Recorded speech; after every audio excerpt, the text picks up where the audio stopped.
క్రైస్తవుల దేవుడు ఈరోజు మనకు అనుగ్రహించిన మాటలు. నీవు ఎవరి ముందైనా తలదించుకోవాల్సిన పరిస్థితి వచ్చిందా? ఎవరి ముందైతే తలదించుకోకుండా బ్రతకాలని నీవు కోరుకుంటావో వారి ముందు తలదించుకోవాల్సిన పరిస్థితులు నీకు ఎదురయ్యాయా?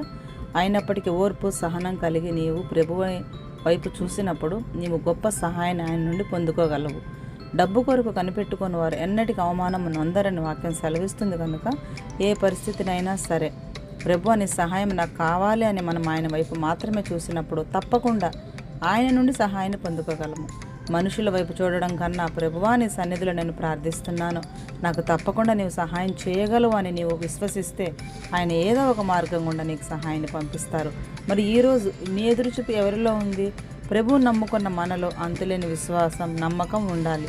అప్పుడే ప్రభువు ఇచ్చిన ప్రతి వాగ్దాన నెరవేర్పును మన జీవితంలో మనం చూడగలము.